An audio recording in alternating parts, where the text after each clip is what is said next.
Mr. Marston, how are you, sir? I'm all right. I met up with your friend, Seth. Oh, Seth of the Dead. Yes, interesting fellow. You don't meet many men these days with the moral fortitude to cut straight to the chase like that, do you? Thankfully not, Mr. West Dickens. Yes, contemporary society is remarkably harsh on professional exhumers. But did you know that in ancient Egypt, it was an art form valued more highly than literature? I believe Seth comes from that school of thought. How very interesting. Look, you thought any more about our plan? Ah, your plan, dear boy, your plan. I am merely the help, not mercifully the arbiter of wisdom. What you are, dear boy, is the man whose life I've saved twice now. A man who sells lies and deceit to unwitting people.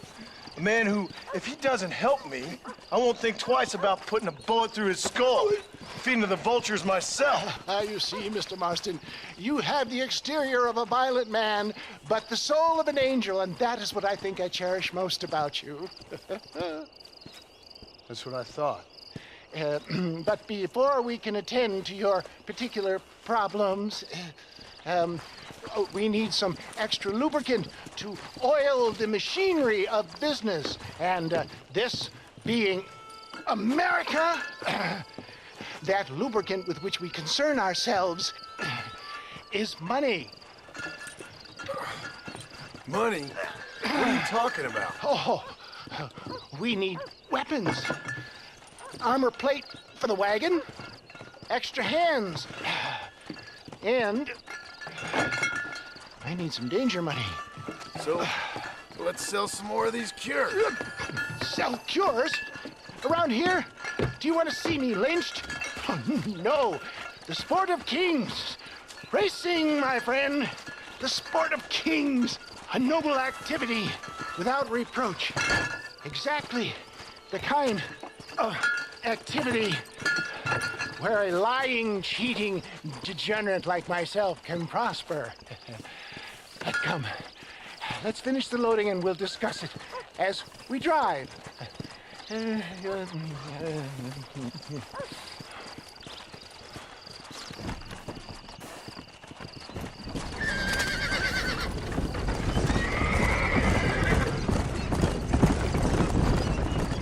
Seth is an interesting fellow, is he not? I wouldn't say interesting, more deeply disturbed. I can see why you two get along. I see the good in everybody, John. It's a flaw of mine. I have a soft spot for life's flotsam and jetsam. Connection with him, more like. You and Seth have a lot in common. You both rob people, for one. Mind you, at least he waits until they're dead. Oh, my dear boy. Nobody is more critical of drinkers than a drunk who's mended his ways.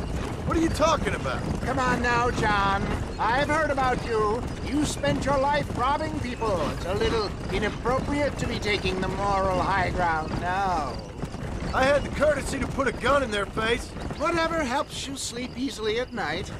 We stole from those who had too much. We tried to give to those who had too little. A Robin Hood with spurs. Oh, romantic. You expect me to believe that poppycock? Maybe I'll have the good fortune to be able to leave my nefarious life behind one day and work on the government's dime. Don't talk about things you don't understand. Dear, oh dear, simmer down, my boy. You need to start appreciating your friends more. Folks around here don't see you as any different from Bill Williamson. I didn't think I'd have to huckster snake oil and dig up the dead, that's all. Take it from me, John. Collaboration is the key to success. I can help you. Seth can help you. It's business. Nothing more, nothing less. There's no need to make it quite so personal. Suits me. Anyway, John, we must talk about the race. Yes, the race. Oh, come on. Time to purge that negativity and start thinking like a winner. You're going to have a whale of a time. They've been holding these chariot races in New Austin for as long as I can remember. And we need the money. Why aren't you racing then? Me? Oh no, not my thing at all. You have already proved yourself more than adept at the reins, my dear boy, and under some stress. These races are Byzantine in their ferocity, and the terrain is treacherous. People will do just about anything to win. Men die. It's a marvelous spectator sport. Sounds like fun. And you are my wild card, John. They won't be expecting you. So what's your role in all this? Think of me as your spiritual guide. Do I have to? You are a free man, of course, but I strongly recommend it. Imagine, just for today, you are not an aging bounty hunter, and I am not an avant-garde business pioneer. No, sir. Today, we are gladiators. Motivation, dear boy. I'm definitely feeling motivated to get the hell out of here.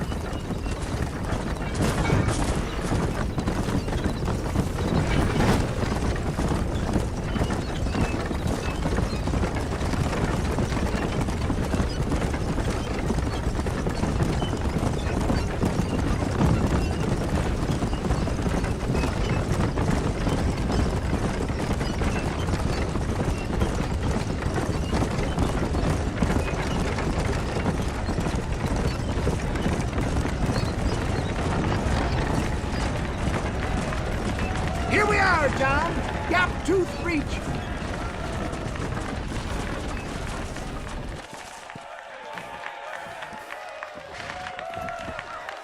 Drivers! Y'all know the rules, but for you newcomers, this here's a fair race. Keep to your manners and let the faster cart pass. So now that's been said, y'all can get to running each other off the road like always. All right now, counting to three. Ready, set, go! Remember, John, today you are a gladiator.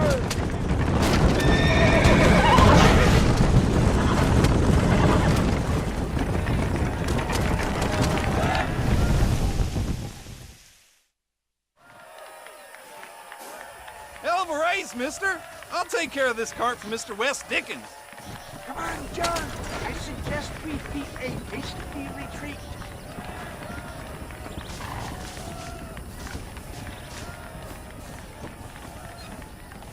Right. Best remove ourselves from the stage before somebody decides they want their money back. Fine by me. Wasn't that fantastic? The cheers of the crowd, the thunder of the wheels. The falling rocks, the homicidal maniacs. Oh, come on, John. Even a cold-hearted misanthrope like you must have found that just the tiniest bit exhilarating. Not the friendliest bunch, are they? They take the racing very seriously in these parts, and your participation was not entirely free of food. That was clear. Ah, sport, war, and heartache. The guilty pleasures of mankind since the dawn of time.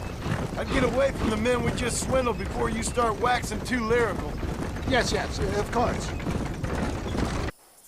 Well done, sir. Well done. Having you as a ringer has netted us a fine profit. We seem to be wasting time, old man. Oh, patience, my friend. The Trojan horse cannot run before it can walk, if you'll forgive the metaphor. Next, we need to procure some grand and overwhelming firepower. And for that, you need to contact an old friend of mine. Goes by the name of Irish.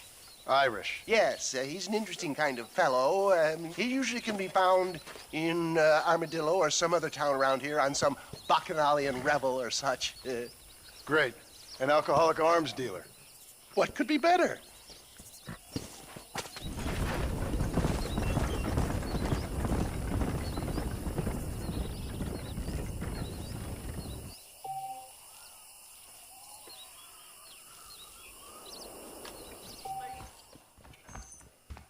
My, take a look at you. Will you take a look at you? You look like you've seen trouble, mister. Enough for 100 men. Trouble has a way of finding me, mister. Do I like the sound of that? Do I ever like the sound of that? Trouble with a capital T. That's just capital. Whatever you say. cold, tough but with a heart of gold. The cowboy sings his lonely song like a dog whose bone is made of wood. Excuse me? Oh, nothing. I was just writing my next piece.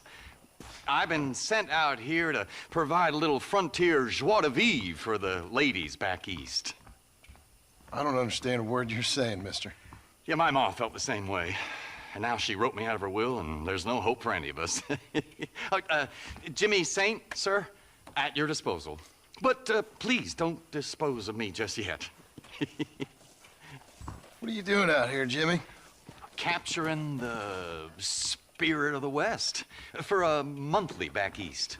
You know, I'm sending them my oh-so-witty and oh-so-pertinent missives and gaining myself a little prize in the bargain. So it's action I'm after, and action I'm gonna find, too. Wild men, cheap women, you know, guns, that sort of thing. Well, you have fun. Fun? I'm gonna have the time of my life, sport. I tell you, mister, the time of my little old life.